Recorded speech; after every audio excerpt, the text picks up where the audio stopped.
Good morning. We are extremely pleased that you are here. It is good to come together for the purpose of co-creating. Do you agree? Co-creation at its best. Yeah. You are knowing what you are wanting. That's a good thing. Because once that desire becomes clear to you, it's a sure thing that it can become fully manifested. Do you realize that?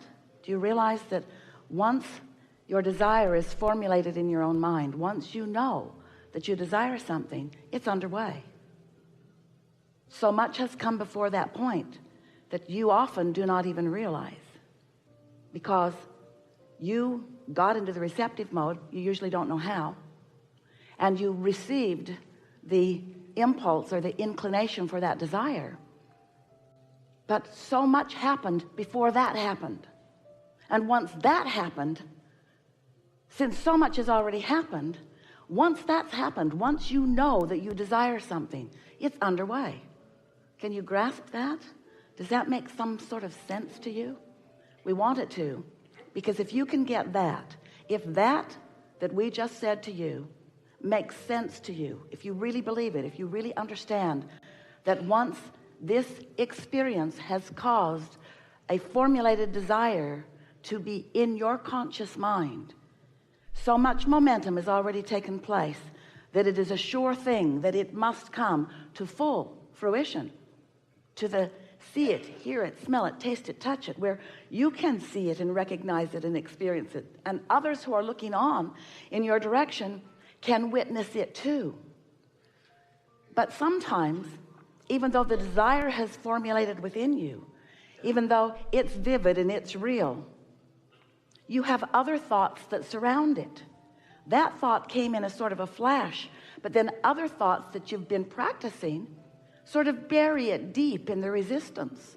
Thoughts like, oh, I can't do that, or I don't know anybody that's done that, or hardly anybody ever gets to do that, or this isn't something that my family has ever experienced, or this is so new to me, or I'm not qualified, or I'm not ready, or I'm not worthy, in other words, there are thoughts that you sometimes, you don't mean to, pile in on top of that. And it turns out, it's always been this way, but it's just sort of occurring to more and more of you, that your thoughts matter a lot. Your thoughts matter a lot, because what you think is a vibration that law of attraction is responding to.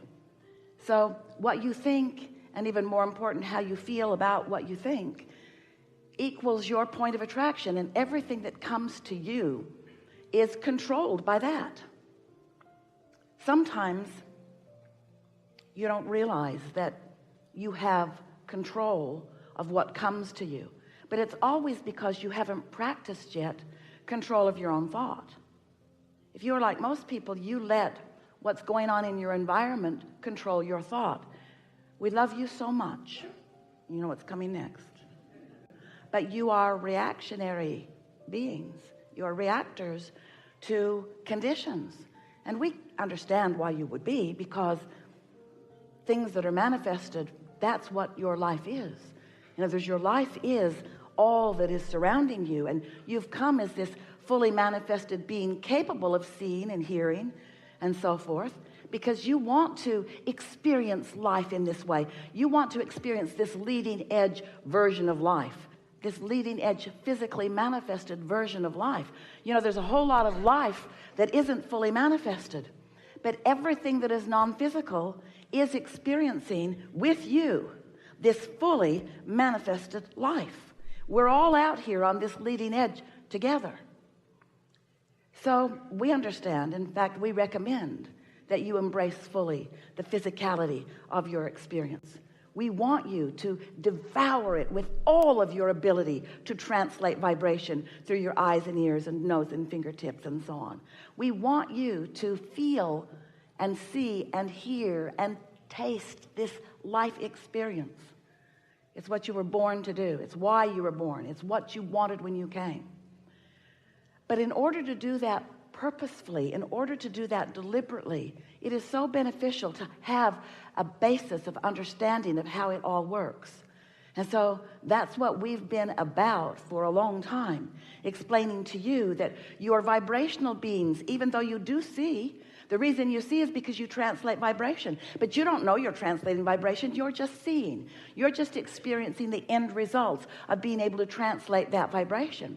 And because there are so many things that you are experiencing just automatically, your physical mechanism was born doing those things, you don't realize that you have an emotional system within you that is the guidance about the most important vibration, which is the vibration of the relationship between you and who you really are.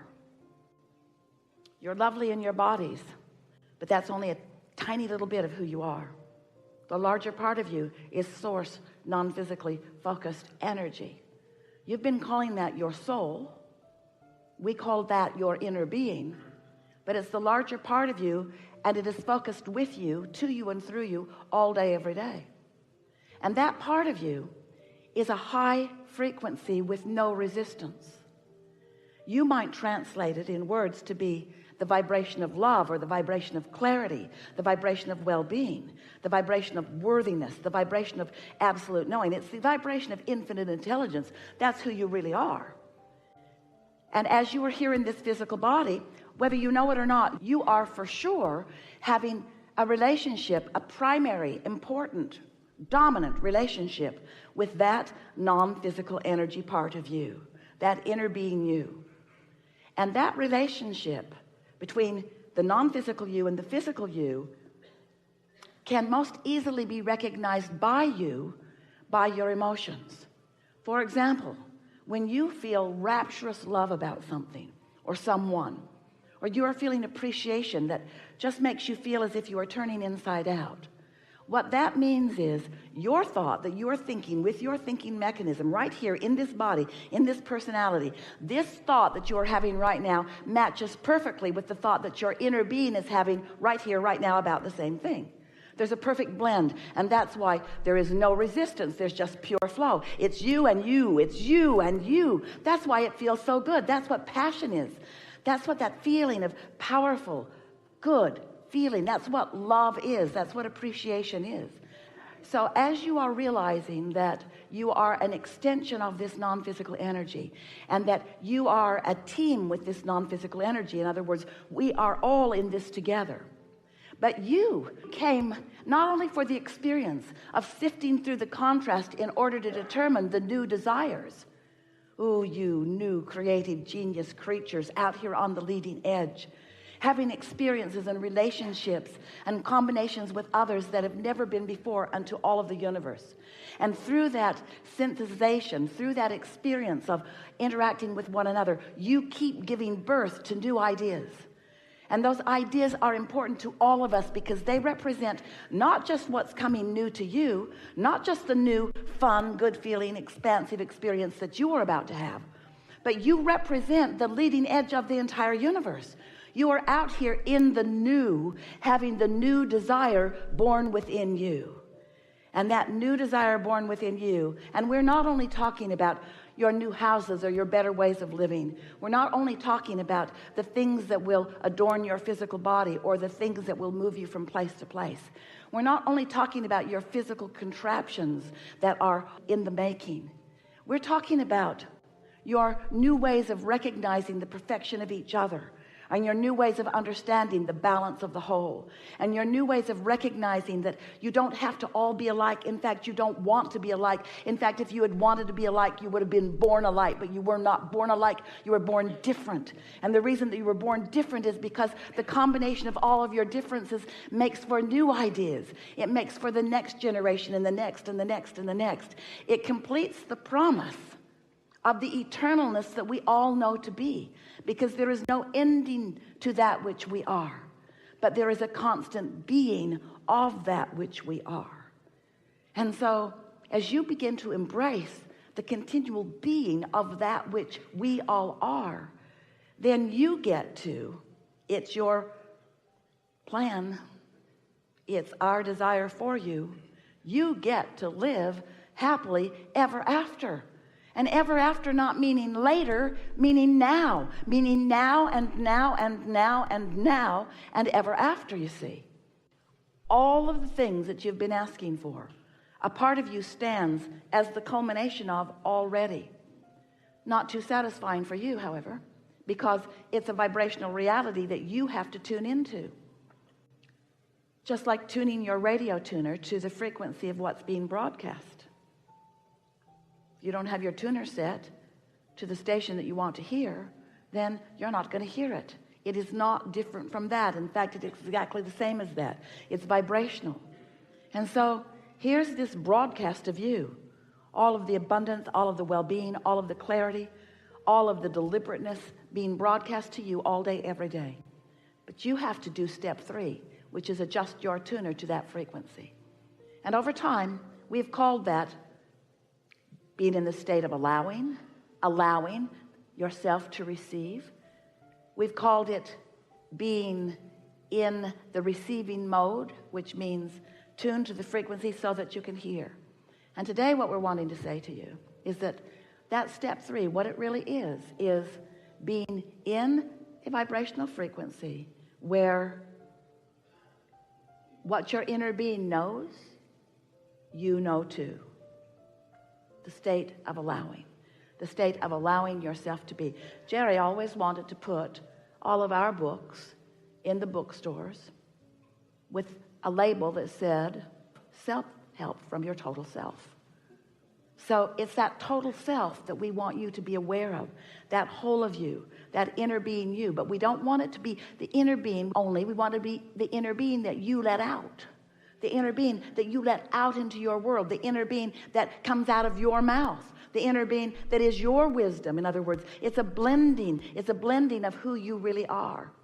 And we want to say to you, finally, and then we'll open it for whatever you want to talk about, that the only thing that ever causes you at any time to ever not feel good about anything, the only time that you ever feel fear or depression or anger or even frustration or disappointment, the only time that you ever feel that, the only reason that you ever feel that is because you are not in that receiving mode, and you are therefore not allowing yourself to receive the fullness of what you've asked for. And you know, if your life hadn't caused you to ask for it, then you're not letting yourself receive it. It wouldn't bother you. But that's not the case. Your life did cause you to ask for it, and now you've got no choice if you want to feel good other than to let it in. It's time for you to get in the receiving mode. It's time for you to live the purpose of what you came to live. It's time for you to be who you really are. It's time for you to get tuned in, tapped in, turned on. It's time for you to begin receiving the flow, the stream of conscious awareness about you into your world. It's time for that. Don't you think it's time for that? Don't you think it's time for that? Don't you think it's time? Not only is it time, but it's time for it to be a consistent thing. Step 3 feels wonderful, but you know what step 4 is? Step 4 is mastering that. Step 4 is caring about how you feel. Step 4 is recognizing the importance of how you feel and knowing how you feel, what how you feel means. Knowing that when you feel elation, that you're tuned in, tapped in, turned on. And knowing that when you feel anger, that you're not. And the mastery of that includes understanding that the thing that you're looking at, the thing that you are having a knee-jerk response to, is not the problem. The problem is that you're looking at that thing that's making you feel like that. And you say, Abraham, it's my kid. Do you really want me to turn the other cheek? Yes. Not only does your kid want that, we want that for all of you. Why look at what makes you feel a way that your inner being does not feel? And you say, oh, Abraham, we have to face reality, and you should too. And we say, you are not a facer of reality. You are a creator of reality. But when you face reality, you create a reality just like the reality that you're facing. If you'd like the reality that you're facing to be different, then you've got to stop looking at the reality that you're looking at. Because when you look at the reality that you're looking at, you're offering a vibration, and law of attraction is responding to the vibration, and you're creating more of the reality that you don't like, that you don't want to create. So every time you feel negative emotion, that's what that means. You're looking at and therefore continue.